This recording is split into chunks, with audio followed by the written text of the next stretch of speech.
Reports suggest that Israel's alleged operation to manufacture gadgets, which exploded in Lebanon earlier this week, took 15 years to execute. Now, reports also suggest that Israel was involved in the manufacturing of communication devices that detonated in various parts of Lebanon on the 17th and 18th of September. Now, the manufacturing took place under several shell companies which were allegedly owned by Israel. So we are alleging all of this as there has been no recognition of this or no acceptance of this from Israel. Now, a firm named BAC Consulting was registered in Budapest, which never had any manufacturing site in Hungary. So while Hezbollah has been carrying out attacks on Israel's northern front since last October, little did they know that they were carrying explosive devices in their own pockets, holding them in their own hands all along. Did Hezbollah never stand a chance against Israel? To discuss this further, right here on Game Plan, we're being joined by Dr. Avner Cohen, Professor of Non-Proliferation and Terrorism Studies, Middlesbrough Institute. Dr. Cohen, thank you so much for joining us. Sir, reports suggest that the company that sold the explosive-laden pagers to Hezbollah was actually a shell company established by Israel. Do you feel Hezbollah ever had a chance against Israel, which had this planned months and rather years in advance? Well, I wouldn't frame the question in that way, has a chance. Obviously, we know for sure very, very little about this operation. Yes. There is a great deal of speculation. There are bits and pieces that were investigated in the last 48 hours by various journalists. So we know for sure very little. It is obvious that it has been an intelligence operation that has taken a long time. I would doubt 15 years, I think much less, but it took some time to plan, to execute. There were a lot of components. I think the idea was, as I understanding, was to have a strong surprise element that would paralyze a great deal of the command and control system of Hezbollah, in particular connection between headquarters and various operatives, in case there is escalation towards war. So I think it was very much to give Israel some time of total surprise that it can do certain actions, aerial attack, and Hezbollah get confused. Apparently, again, the delivery of those beepers and the hockey-talkie apparently was done in the last few months. Apparently much after the beginning of October 7th. So sometimes in the last few months since October 7th. Yes. Dr. Cohen. Yes. Yeah. No, would you like to complete? Please go ahead.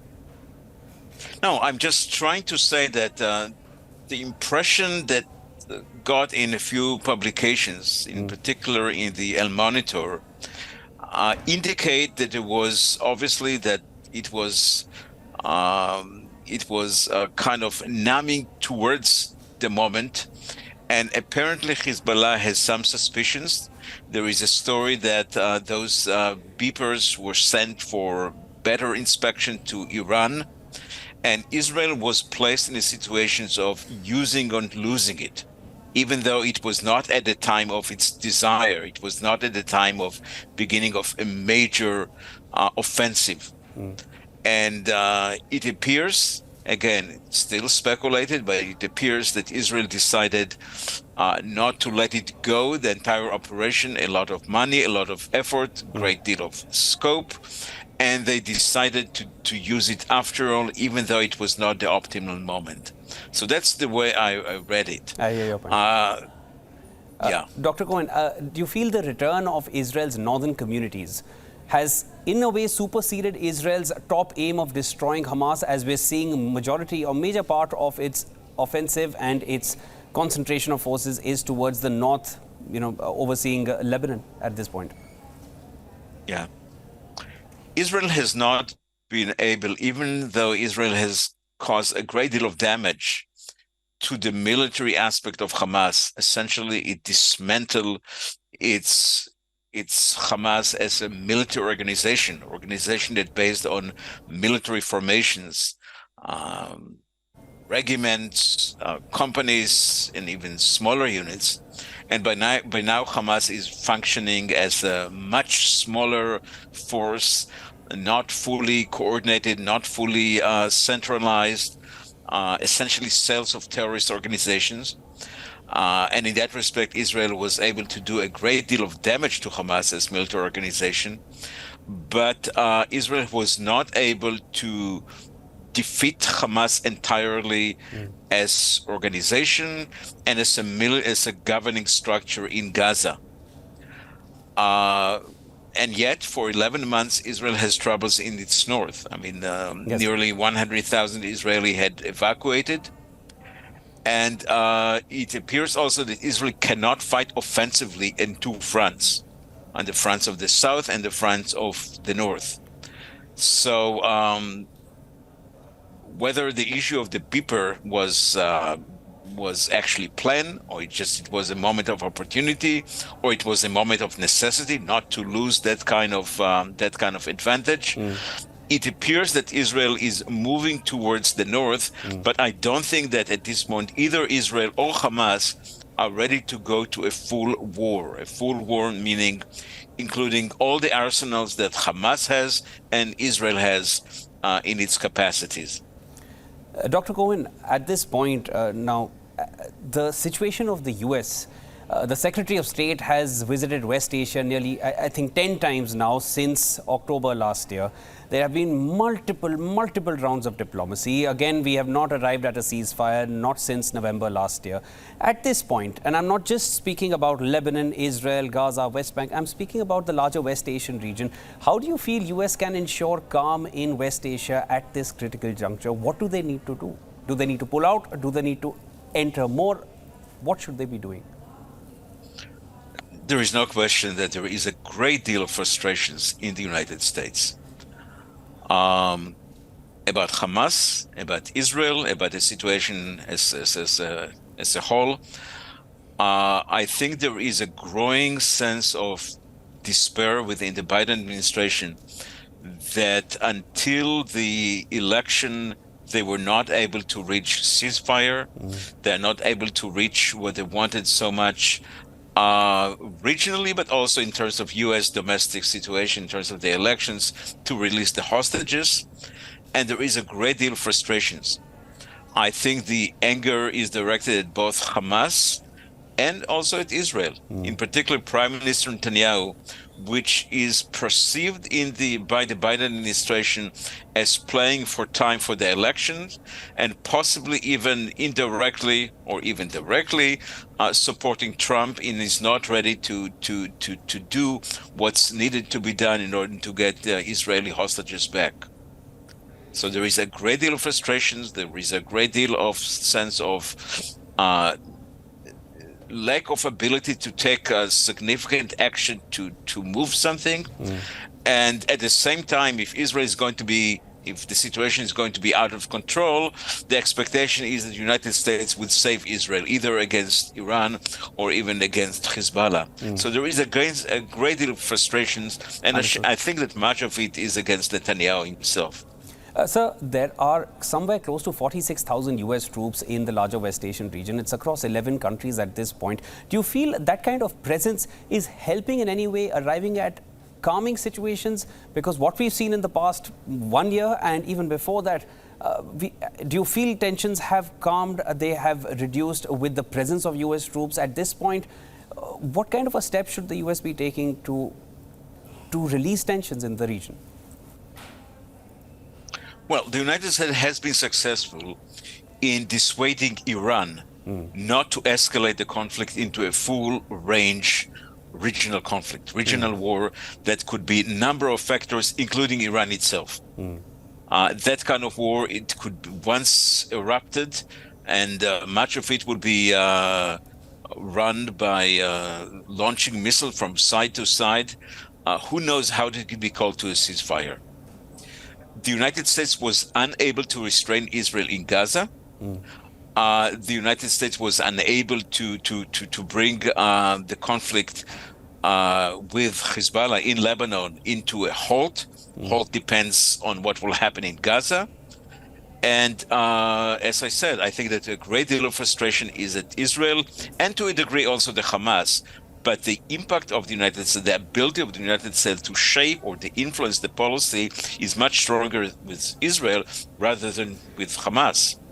So the fact is that, especially just before elections, very important elections, the Biden administration is very much in a situation of frustration.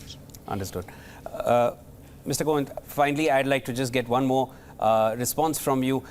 You spoke about the elections. That's essentially what I wanted to ask next. Once the U.S. has a new president, whether it's Trump, whether it's Harris, do you feel there will be any change in West Asia tensions and the current escalations that we are seeing, regardless of which regime comes next? Well, it very much depends on what regime is going to be in the United States after January 20th, 2025.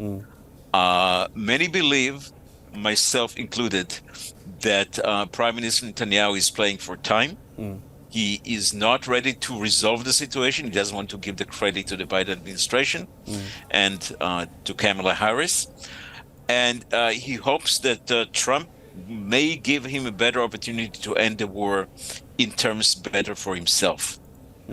I'm far from believing that is necessarily correct, even if Trump will be elected. And I think that if Kamala Harris will be elected, there will be growing conflict between Netanyahu's and the new administrations. I've no doubt that Kamala Harris is very much committed to the security of Israel the way she sees it and the way that many Israelis sees it, but that's not in par with the way that Prime Minister Netanyahu sees it. So it very much depends who will be elected in the United States. And I am increasingly in despair that even though we have still about 45 days until the election in the US, it may be that no much progress may be possible in the conflict, either in Gaza or with Hezbollah.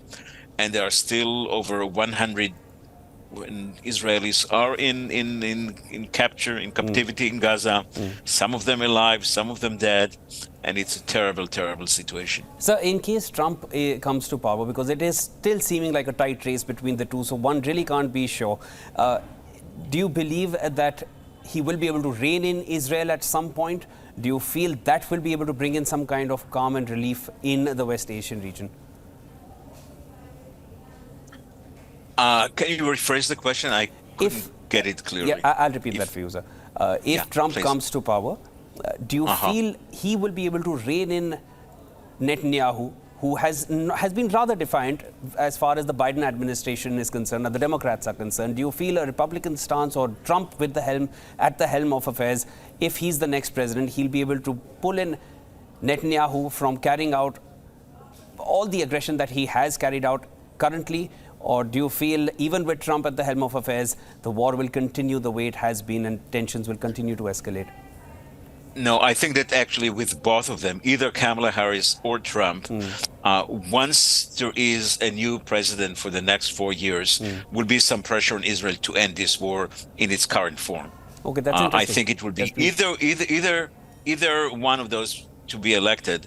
Both of them would put some pressure. The specific terms, I think with Kamala Harris would be very much pushing also for a political acceptance by Israel in the future, not in any immediate future, but in the long-term future for two-state solutions. Yes. With Trump, it might be a little different story. But I think both of them would push towards the end of hostilities in the present form. I think that's the view of Trump as well. Understood. I won't take more of your time. I think we'd like to have another discussion with you, or we'll keep those questions for another discussion, sir. Thank you so much. That was Dr. Avner Cohen joining us and sharing all his insights. Again, thank you to you for making time for us. I know it's late in the night for you, but always a pleasure speaking with you, sir. Take care and good night. Thank you.